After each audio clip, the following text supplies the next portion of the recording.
Welcome to the journey of Uncle Craig. Uncle Craig is finally sharing his testimony after surviving 35 years of being incarcerated. His story is of pain, redemption, and God's unshakable grace. Welcome back to another session of Conversations with Uncle Craig. First, I would like to say thank you for even watching our first video. It was our first time doing this. We have been excited to start filming the second episode, and I look forward to more conversations with Uncle Craig. By the way, my name is Nikita. I am his niece, and I want to just give you a little bit of a story how this all came about. Basically, one day my uncle and I was just on the phone just talking, and in the mid part of our conversation, he sounded frustrated. So I said, "Uncle Craig, you all right?" He was like, "No." If you know my Uncle Craig, you know that he's a no-nonsense person. He was not happy because he had paid someone to get his hair braided. So I said, "Okay, well, what happened?" He said, "I paid her the money." I said, "Do you know this woman?" He said, "Yeah, I know her very well. She lives in the area. I'm familiar with who she is. Unfortunately, she has my money, but she has not responded to a time frame for me to get my hair done." So I said, "Okay." I said, "Well, get back to me. Let me know how that works out for you." He was like, "Oh, it's going to work out. I'm just going to get my money back because I don't have time." I said, "Okay, no problem." So I reached back out to my Uncle Craig, maybe like 6 days later. Him and I had a conversation about something else. At this time, I totally forgot about him getting his hair braided. But he brought it up and he said that he got his money back. So in return, I told him that I can do his hair, and he was happy. So with that being said, that's how we got to this place. I started cornrowing his hair every Saturday on a regular basis. And I took the time to allow my uncle to pour into me. And he started to share his life story. And I was very intrigued, so intrigued that one day I actually stopped him from talking, remember? And I said, "Wait a minute, Uncle Craig, you have a story and somebody needs to hear it." And he looked at me puzzled, like, "What are you talking about?" I said, "You have a story. You need a YouTube channel." He was like, "Right on." That's how he said it. So with that being said, I said, let's, figure out how we're going to do this. And let's really take this journey. But I really want to put it in a place where people get to hear your story. Because you did 35 years of time in prison. That's a lot of time to do for someone, especially where you are today. So with that being said, that's how we got here. And that's why it's so important for you to subscribe to this channel, hit that notification bell, and best believe you will not be disappointed. And if you believe in redemption and second chances, this is the channel that you need to subscribe to. So with that being said, we're going to pick up a little bit from our last conversation. In that conversation, I remember my Uncle Craig was talking about being born bad. I never heard someone make that type of just even say something close to that, being born bad. So we're going to dive into that. And then I want him to talk a little bit about probation. What does that mean? Because a lot of us don't know what probation means, but I want him to break it down because he'll give you a more better description. So Uncle Craig, what happened and why was you thinking about you being born bad? Let's dive into that. Because it seemed like as far back as I can go, not two, but 5 years old, I started stealing. Wow. I can remember going in my grandfather's pockets when he got home from work. And I went up there to spend the weekend. And he always carried a lot of change in his pocket. Okay. And it seemed like I was just taking just to be taken. And that's what made me think that I was born that way. Because what does a 5-year-old really, what is traumatizing a 5-year-old to display that type of behavior? Okay? It's not like, it was people around me doing it. So it just came up on me. And then as I got older, or as I started understanding my behavior and my attitude, that's what really led me to doing the things that I did. Far as the stealing, and it just escalated from, and what it really did was it gave me a sense of power Okay. to a certain extent. And I don't mean power like, I was in charge and nothing, but it felt like I was in charge of that situation. I was able to take something and it gave me a sense of glorification, like I did something, like I achieved something. And that goes back to my behavior, my attitude. And that just led to going to school, and I would go inside we had a place where we left our books. Okay. I mean, our coats in the coat room Okay. adjacent to the class. And I would have a reason to sneak up in there and go through the kids' pockets. And I'm doing this in first, second, third grade.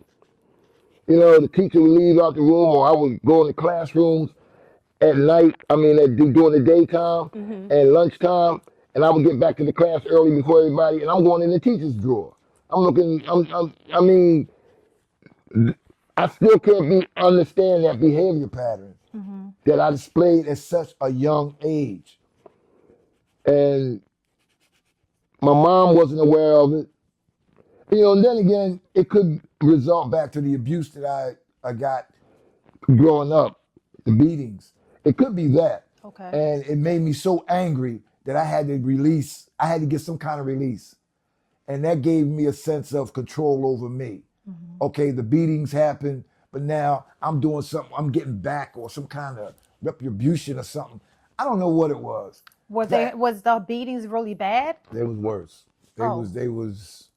I mean, oh, I mean, Can you describe a time where you got your beating and it was to the point that it traumatized you? okay. Now, I love my mother dearly, and I understand I didn't understand back then what she was going through. Okay. A mother of three by herself, okay, raising us in the 60s when it was really, really bad back then for black folks. And I think the pressures just came down on her so much, and she had to lash out. And she couldn't lash out to my father because he was gone. Mm-hmm. So I was the next best thing, I guess. And I remember one time, a couple times, she made me do things that I really regretted Okay.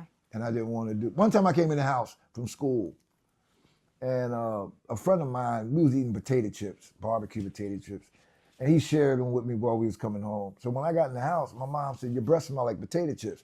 She said, "You didn't have no money when you left here." I said, "Yeah, well," she said, "No, you didn't. You stole it." I said, "What?" And I'm like 8 years old, and I'm like, I said, "No, I didn't." She said, "Where did you steal it from?" I said, "I stole it." I said, "Okay." I said, "Yeah, I stole it from Mr. Mears across the street." I had to go across the street and apologize to him for something that I didn't do. I had to go in there and say, "Look, Mr. Mears, I stole a bag of potato chips from you, and I'm over here to apologize, and I'm going to pay you. As soon as I get the money, I'll give you a dime." And these are little things that I think molded me when I was coming up. One time my mom took the mattress off the bed, and she put the spring up against the wall. She tied me to it and beat me with a belt. That's torture. You don't beat your kid like that. I mean, No. these are things, and I think I became so angry of the beatings, because the beatings lasted when I was like, I could go back to when I was like 4, 5. I can remember my grandmother telling my mother, "No, you're not gonna hit him no more." So these are things that I experienced as a child. And I think this is where the anger came from. Okay. I believe the anger led to my behavior, my attitude, where I didn't care, I didn't give a damn, and it was just, I'm going out there and do what I got to do for me. And the beatings just, my sister, she experienced the same thing. Mm-hmm. She experienced the beatings. And I had 2 other siblings that didn't get beat. They was spared. Maybe my mom thought, I'm going to try a different way of raising these 2. But she lost me and my sister. Both of us was lost to the streets. Wow. Now that's traumatizing. You know, I mean, to put you up against a mattress as almost as a person is crucifying you. Because the way you said how she just put you there. You know, it's hard for me to even unpack that. I think this is the first time you ever shared something that devastating in regards to you being disciplined. And to me, that was beyond discipline. and that's just the tip of the iceberg. I had my hands burnt. I had my hands slammed down with a window. I had to stick my hands inside the window. She slammed the window down on my hands. You know, because I messed up her kitchen. What happened was my little brother, he was crying, so she woke us up to go down and fix the bottle. So I went down to fix the bottle, and I was so tired. I went in the living room, and I laid down on the couch, and I fell asleep. All of a sudden, I heard something burst, and the bottle bust, and all the milk and everything went up against her curtains and everything she just cleaned. She came down. I went up the steps Okay. to tell her, but she heard it. And when I got to the top of the steps, she had this paddle that my uncle made in wood shop, and he sold it to her for a couple dollars back then. It was a paddle, and she used to beat us with that paddle. She hit me in the head with it. I fell down the steps. And she said, "Look what you did to my kitchen. Look, you destroyed my curtains and all this and everything." And I'm still trying to get my head together because I probably had a concussion. Right. From that paddle. And I'm trying to get my thoughts together. And that shit was crazy. You know, and I think that's where a lot of the anger came from, the beatings. The beatings drove me in the streets. Okay. Okay, because when I used to run away from home, I had a sense of freedom. I didn't have to worry about, when I was in school, I used to look at the clock. And I wanted to stay in school. And when it get near 3 o'clock, I said, oh, well, I don't know what I'm walking home to. So But back to the word born bad. The beatings, the fact that you had to lie and go to a store and tell someone that you stole something and you didn't even steal anything. It's almost like these situations was being created, but I'm being drawn to the fact that you were in school and you just didn't want to leave because you already knew what to expect when you got home. yeah, you got beat mostly every day. Something slapped in the face. Wow. You know, it was just pressure.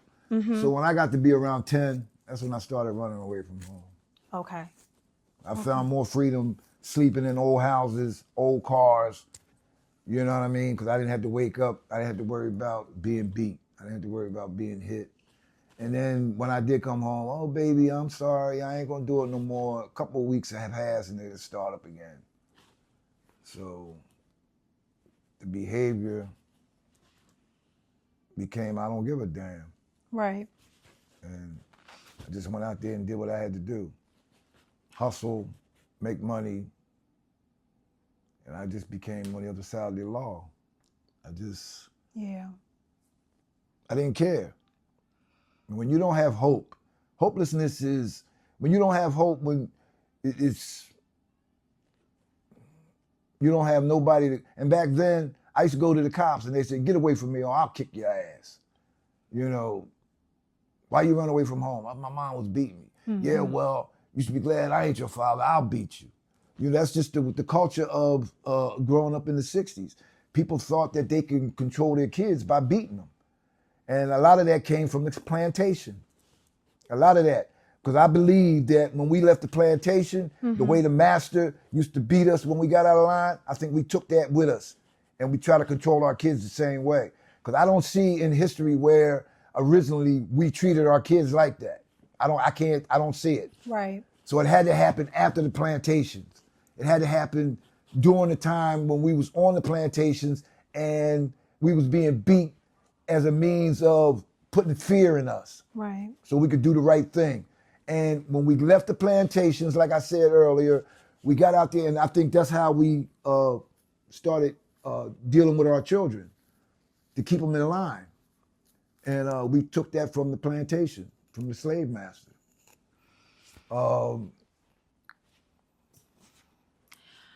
Well, everyone, you heard it here first.